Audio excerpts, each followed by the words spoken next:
स्वागत है आपका आज के एपिसोड में। चलिए शुरुआत करते हैं पिछले अभ्यास प्रश्न से। अक्सर समाचारों में आने वाले लिग्नोसैट नामक उपग्रह की क्या विशेषता है? ए, यह विश्व का पहला लकड़ी का उपग्रह है। बी, इसे रिसाइकिल प्लास्टिक कचरे से बनाया गया है। सी, यह रूस द्वारा प्रक्षेपित एक नैनो सैन्य उपग्रह है। डी, यह अपतटीय तेल रिसाव का पता लगाने के लिए समर्पित है।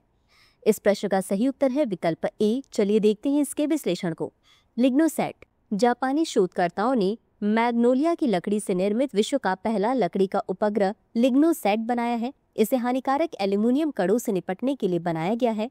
इसका निर्माण लकड़ी जैसे जैव निम्नीकरणीय पदार्थों के उपयोग के विचार का परीक्षण करने के लिए किया गया है, ताकि यह देखा जा सके कि क्या वे उन धातुओं के पर्यावरण अनुकूल विकल्प के रूप में कार्य कर सकते हैं जिनसे वर्तमान में सभी उपग्रह निर्मित हैं। अतः विकल्प ए सही है। तो चलिए शुरुआत करते हैं आज के एपिसोड के पहले प्रश्न से। भारत में उच्च शिक्षा के संबंध में निम्नलिखित कथनों पर विचार करें। 1. केरल राज्य का उच्च शिक्षा में सकल नामांकन अनुपात भारत के सभी राज्यों में सबसे अधिक है। 2. राष्ट्रीय शिक्षा नीति 2020 का लक्ष्य वर्ष 2035 तक उच्च शिक्षा में GER को 50% तक पहुंचाना है। उपर्युक्त कथनों में से कौन सा सही है? ए केवल 1, बी केवल 2, सी 1 और 2 दोनों, डी न तो 1 और न ही 2। इस प्रश्न का सही उत्तर है विकल्प बी केवल 2। चलिए देखते हैं इसके विश्लेषण को। तमिलनाडु उच्च शिक्षा नामांकन में 47% के GER के साथ सबसे आगे है, जो राष्ट्रीय औसत 28.4% से अधिक है। उच्च शिक्षा में GER के मामले में अच्छा प्रदर्शन करने वाले अन्य राज्य हिमाचल प्रदेश 43.1%, उत्तराखंड 41.8%, केरल 41.3% और तेलंगाना 40% है। अतः कथन 1 सही नहीं है। GER उच्च शिक्षा में नामांकित 18 से 23 वर्ष की आयु के छात्रों का प्रतिशत दर्शाता है। उच्च GER उच्च शिक्षा में अधिक पहुंच और भागीदारी को दर्शाता है। राष्ट्रीय शिक्षा नीति 2020 का लक्ष्य व्यावसायिक शिक्षा सहित उच्च शिक्षा में GER को वर्ष 2018 में 26.3% से बढ़ाकर वर्ष 2035 तक 50% करना है। अतः कथन 2 सही है। अगला प्रश्न है, निम्नलिखित कथनों पर विचार करें। 1. भारत में जन्म और मृत्यु का पंजीकरण किसी भी स्थान पर किया जा सकता है, चाहे वह घटना जहां भी घटी हो। 2. भारत से बाहर जन्मे ऐसे बच्चे जिनके माता पिता भारतीय नागरिक हैं, वे जन्म और मृत्यु पंजीकरण अधिनियम 1969 के तहत अपना जन्म पंजीकृत नहीं कर सकते। 3. जन्म और मृत्यु पंजीकरण संशोधन अधिनियम 2023 में सरोगेसी किराए की कोख से जन्मे बच्चों के पंजीकरण का कोई प्रावधान नहीं है। उपर्युक्त कथनों में से कितने सही हैं? ए केवल 1, बी केवल 2, सी सभी 3, डी कोई भी नहीं। इस प्रश्न का सही उत्तर है विकल्प सी सभी 3। चलिए देखते हैं इसके विश्लेषण को। जन्म और मृत्यु पंजीकरण अधिनियम 1969 के अनुसार भारत में जन्म तथा मृत्यु का पंजीकरण उसी स्थान पर किया जाना चाहिए जहां घटना घटी हो, न कि किसी मनमाने स्थान पर। अतः कथन 1 सही नहीं है। भारत के बाहर पैदा हुए बच्चे को नागरिकता अधिनियम 1955 और नागरिकता नियम 1956 के तहत अपना जन्म पंजीकृत कराना होगा।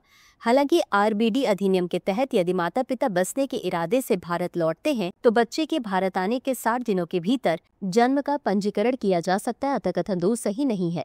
जन्म और मृत्यु पंजीकरण संशोधन अधिनियम 2023 में सतत विकास लक्ष्य 16.9 के अनुरूप सभी के लिए कानूनी पहचान सुनिश्चित करने हेतु परित्यक्त, अनाथ, आत्मसमर्पित, गोद लिए गए और सरोगेट बच्चों के पंजीकरण के प्रावधान शामिल हैं। 2030 तक सभी को कानूनी पहचान प्रदान करना, जिसमें जन्म पंजीकरण भी शामिल है। अतः कथन 3 सही नहीं है। अगला प्रश्न है, निम्नलिखित में से किनका उपयोग सामान्यतः नैनो उर्वरक बनाने में किया जाता है? 1. Zinc oxide, 2. Chitosan, 3. Carbon nano tube. नीचे दिए गए कूट का उपयोग करके सही उत्तर चुनिए। ए केवल 1 और 2, बी केवल 2 और 3, सी 1, 2 और 3, डी केवल 1 और 3। इस प्रश्न का सही उत्तर है विकल्प सी 1, 2 और 3। चलिए देखते हैं इसके विश्लेषण को।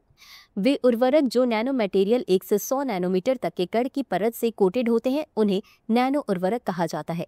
नैनो मटेरियल कंपोनेंट अकार्बनिक पदार्थ, धात्विक ऑक्साइड जैसे zinc oxide, titanium dioxide, silica nano particles और हाइड्रोक्सीपाटाइड नैनो हाइब्रिड्स। कार्बनिक पदार्थ काइटोसन क्रस्टेशियन एक्सोस्केलेटन में पाए जाने वाले काइटिन से प्राप्त प्राकृतिक बायोपॉलिमर। कार्बन आधारित नैनो मटेरियल, उदाहरण के लिए कार्बन नैनो ट्यूब, फुलरेन और फुलरोल्स। अतः विकल्प सी सही है।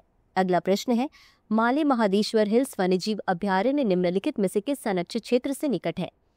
एक बिलगिरी रंगास्वामी मंदिर tiger reserve, 2 Sathyamangalam tiger reserve, 3 Kaveri वन्यजीव अभयारण्य, 4 मोलेम राष्ट्रीय उद्यान। नीचे दिए गए कूट का उपयोग करके सही उत्तर चुनिए। ए केवल 1, 2 और 3, बी केवल 1, 2 और 4, सी केवल 2, 3 और 4, डी केवल 1, 3 और 4। इस प्रश्न का सही उत्तर है विकल्प ए केवल 1, 2 और 3। चलिए देखते हैं इसके विश्लेषण को। माले महादेश्वर हिल्स वन्यजीव अभयारण्य कर्नाटक के दक्षिण पूर्वी भाग में चामराजनगर जिले में तमिलनाडु सीमा के निकट स्थित है और वर्ष 2013 में इसे वन्यजीव अभयारण्य घोषित किया गया था। इसकी स्थलाकृति मुख्यतः शुष्क पर्णपाती वनों से बनी है, जिसमें विभिन्न ऊंचाइयों पर आर्द्र पर्णपाती, अर्ध सदाबहार, सदाबहार तथा शोला वनों के छोटे छोटे हिस्से भी पाए जाते हैं। यह क्षेत्र कर्नाटक में बिलगिरी रंगनाथ स्वामी मंदिर टाइगर रिजर्व और कावेरी वन्यजीव अभयारण्य तथा तमिलनाडु में सत्यमंगलम टाइगर रिजर्व के निकट है, जिससे यह दोनों राज्यों के बीच एक महत्वपूर्ण बाघ गलियारे का निर्माण करता है। अतः विकल्प ए सही है। मोलेम राष्ट्रीय उद्यान गोवा में स्थित है। अगला प्रश्न है, भारत में हाथियों के संबंध में निम्नलिखित कथनों पर विचार करें। 1. भारतीय हाथी वैश्विक एशियाई हाथी जनसंख्या का लगभग 60% हिस्सा है। 2. वर्ष 2017 की जनगणना के अनुसार केरल ने भारतीय राज्यों में सबसे अधिक हाथियों की संख्या दर्ज की। उपर्युक्त कथनों में से कौन सा या कौन से सही है या सही है? ए केवल 1, बी केवल 2, सी 1 और 2 दोनों, डी न तो 1 और न ही 2। इस प्रश्न का सही उत्तर है विकल्प ए केवल 1। चलिए देखते हैं इसके विश्लेषण को। भारत में जनसंख्या भारतीय हाथी एशियाई हाथियों की एक उपप्रजाति है जो वैश्विक एशियाई हाथी आबादी का लगभग 60% हिस्सा है। कथन 1 सही है। वर्ष 2017 की जनगणना के अनुसार भारत में लगभग 29,964 हाथी हैं। कर्नाटक में हाथियों की सबसे अधिक आबादी दर्ज की गई है, उसके बाद असम और केरल का स्थान है। कथन 2 सही नहीं है। संरक्षित क्षेत्रों की दृष्टि से सत्यमंगलम वन प्रभाग में हाथियों की संख्या सबसे अधिक है।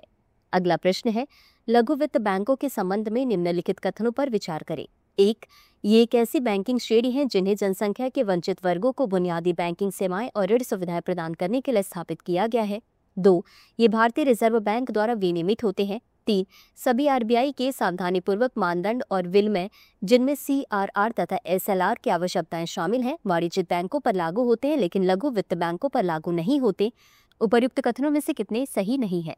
ए केवल 1, बी केवल 2, सी सभी 3, डी कोई भी नहीं। इस प्रश्न का सही उत्तर है विकल्प ए केवल 1। चलिए देखते हैं इसके विश्लेषण को। लघु वित्त बैंक या SFB। भारत में SFB एक ऐसी बैंकिंग श्रेणी है जिन्हें छोटे व्यापार मालिकों, सूक्ष्म एवं लघु उद्योगों, किसानों और असंगठित क्षेत्र सहित जनसंख्या के वंचित वर्गों को बुनियादी बैंकिंग सेवाएं और ऋण सुविधाएं प्रदान करने के लिए स्थापित किया गया। कथन 1 सही है। इन्हें भारतीय रिजर्व बैंक या RBI द्वारा विनियमित किया जाता है। कथन 2 सही है। RBI के सभी सावधानीपूर्ण मानदंड और विनियम जैसे CRR और SLR बनाए रखना जो वाणिज्यिक बैंकों पर लागू होते हैं, वे SFB पर भी समान रूप से लागू होते हैं। कथन 3 सही नहीं है। अगला प्रश्न है, हाल ही में समाचारों में रहे फोर्डो, नंताज और इस्फहान स्थान निम्नलिखित में से किस देश में स्थित है? ए सऊदी अरब, बी ईरान, सी तुर्की, डी इराक।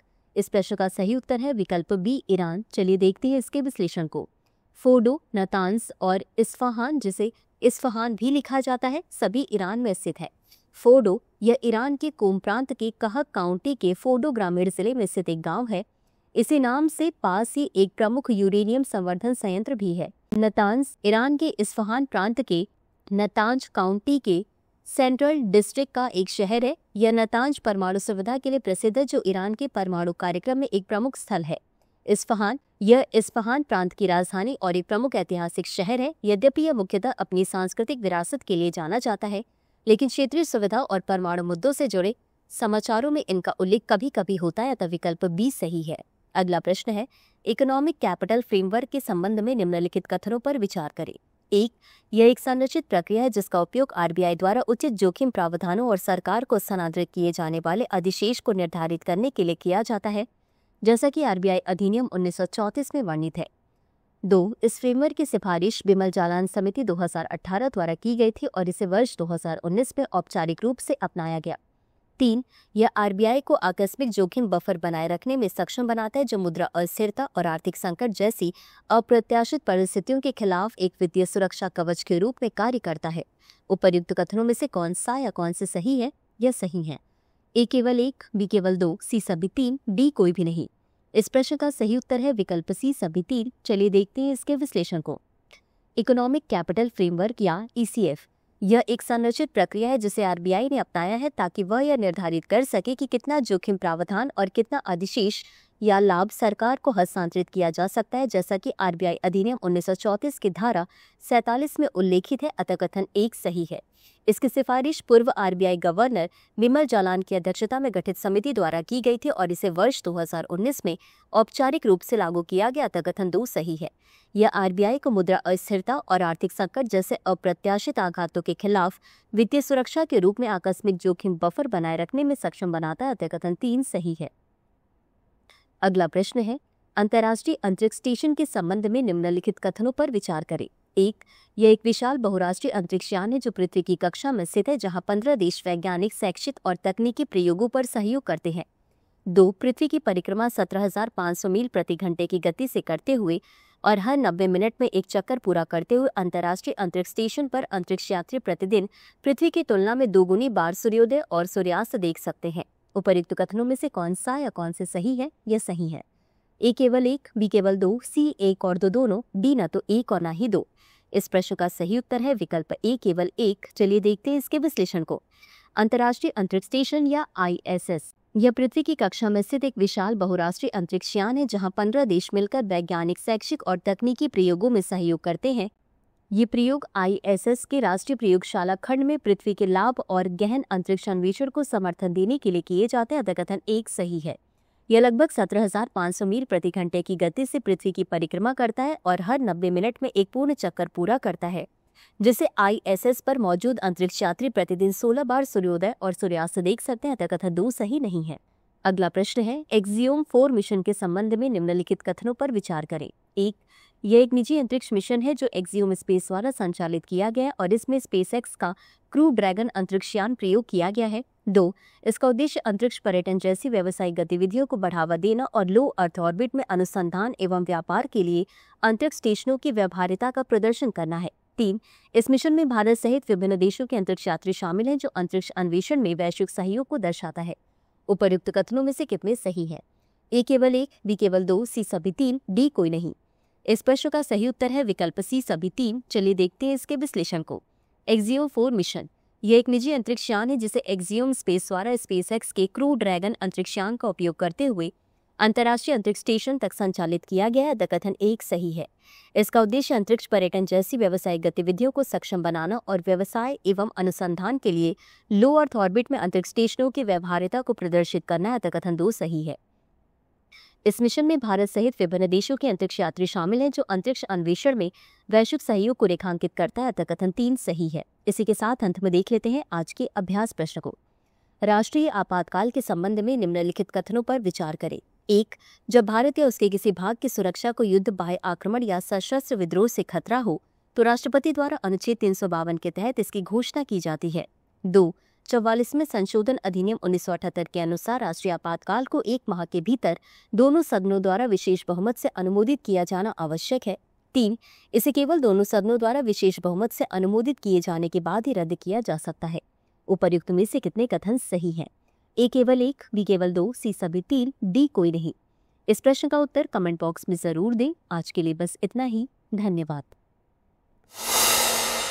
डियर व्यूअर्स, अपने एग्जाम की तैयारी को और बेहतर करने के लिए हमारे चैनल को लाइक, शेयर और सब्सक्राइब करना न भूलें।